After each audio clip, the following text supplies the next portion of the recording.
So there's a lot to talk about. With us are Loay Alshareef, live from Abu Dhabi, and Ambassador Eilon, former Israeli ambassador to Washington, now in New York.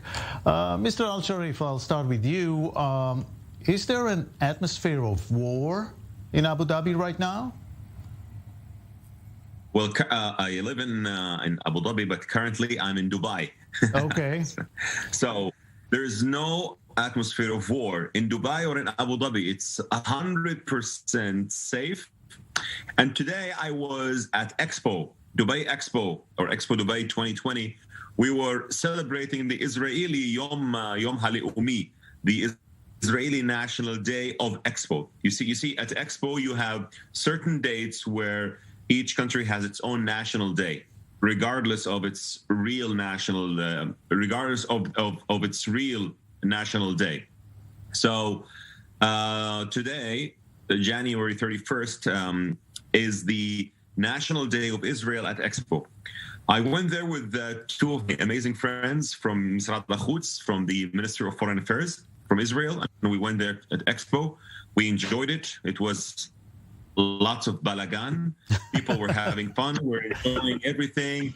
And Houthis are still in a parallel world, saying that they targeted Expo and Expo is not a safe place. Well, crazy people, terrorists, So absolutely, the atmosphere is not an atmosphere of war. The UAE is safe, 100%, completely safe.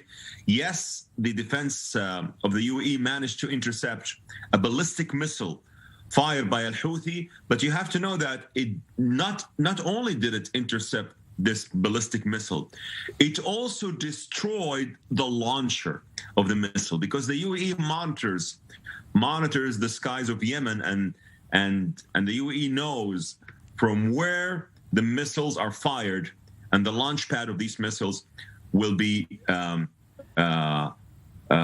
destroyed immediately. Okay, it's very nice to hear that you are, so upbeat there in Dubai.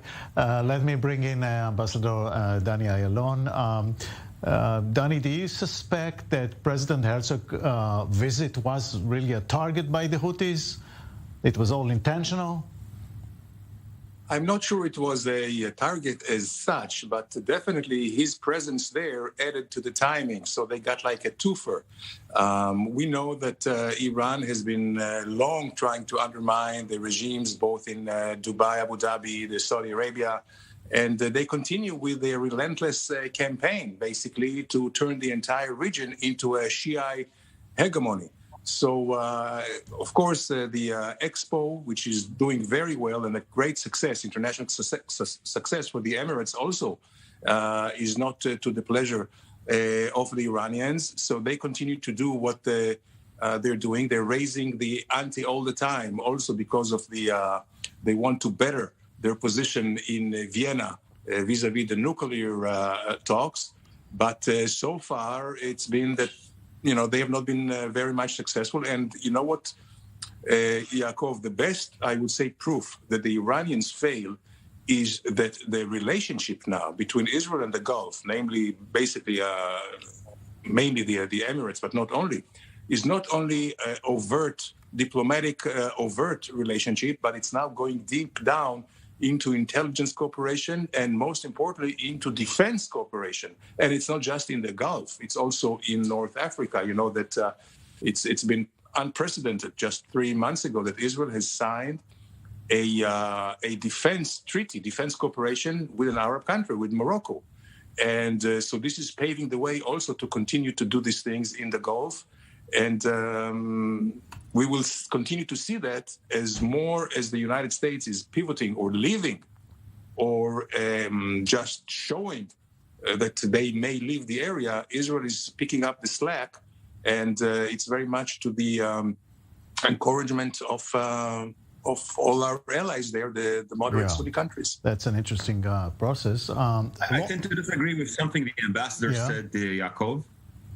Go ahead. I tend to disagree with something that the ambassador said. I agree with most of what he said, but I did agree that when he said most importantly, it's defense and this kind of cooperation.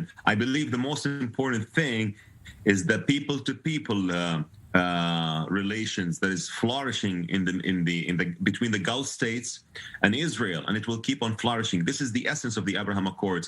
Of course, collaboration on defense, technology, agriculture. This is sababa amazing, but the people to people is the most important, and it's the essence of that. And I would like to say one thing, Jacob.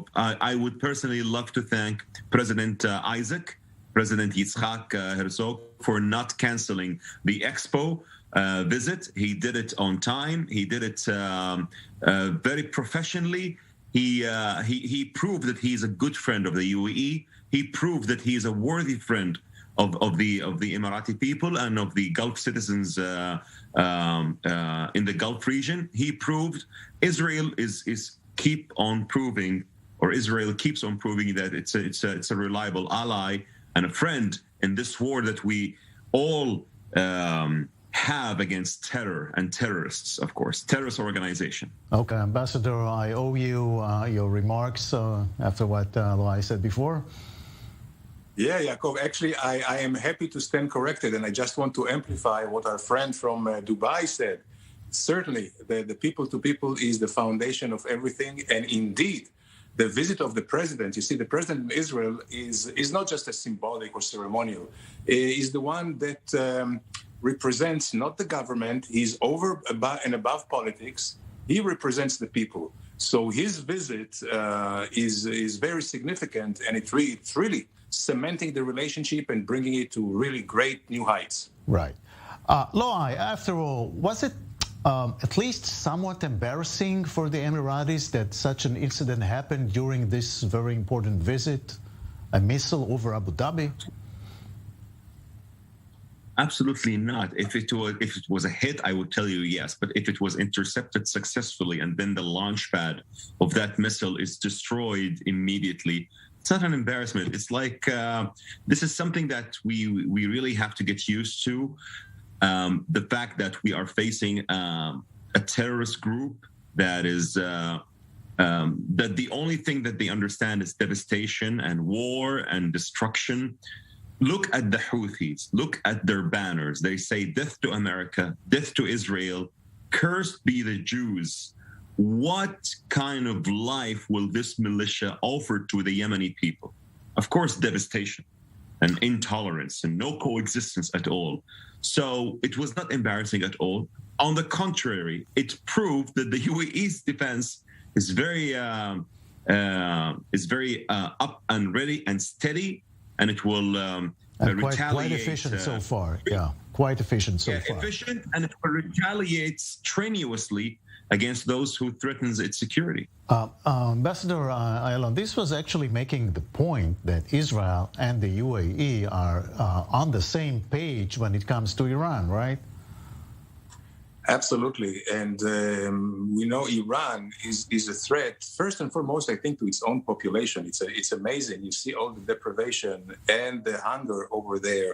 And of course, there is no care by this regime of the Ayatollahs. The same thing goes to the region, goes not just to Israel, but also to all the moderate Sunni countries. The Shia, according to the Iranian version, is a sworn enemy of Sunni Islam. And of course, they would love to put the Christians and the Jews in the middle and would like to really go for world hegemony, hence their relentless campaign to get the nuclear capabilities. Right. Loay, we ran out of officials. All top Israeli officials have already made it to the Gulf, to the UAE.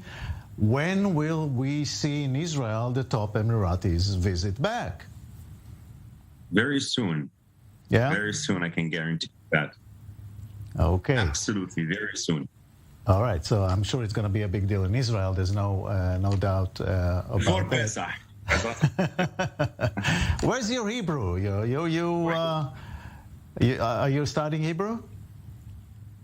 Ken, I love Hebrew, and I'm learning Hebrew. I'm keep on learning Hebrew, but I focus more on the biblical Hebrew.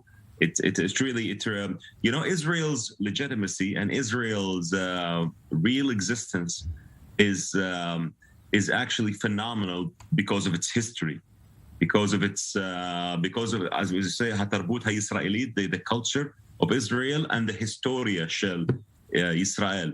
I believe that this is what really attracted me to learn Hebrew. I'm still learning. I need to go to Israel, inshallah, do a 1-year ulpan, and then maybe I will run for Rosh HaMemshala. All right. Well, first of all, you're invited, and second of all, it's very impressive, I must say. Ambassador Eilon, really, there's no equivalent to this kind of peace. I mean, neither with Egypt nor with Jordan. We haven't seen something like that. Yes, I would say, well, the peace with Jordan and Egypt, basically, the idea was to avoid war, to cease violence, to stop bloodshed. With the Emirates and with the Gulf countries, we never had any conflicts, not border conflicts, certainly not any kind of aggression towards each other, quite the contrary. So we start this relationship with a much, much higher level where the entire, I would say, the entire theme here is to build a better future. And this is what we do, first of all, by defending ourselves against any terrorism, whether it's the ISIS terrorists or the Ayatollahs of Tehran. And secondly, of course, building the future with everything that we have, and the natural resources are depleting, but technology is going to cover up and more for that.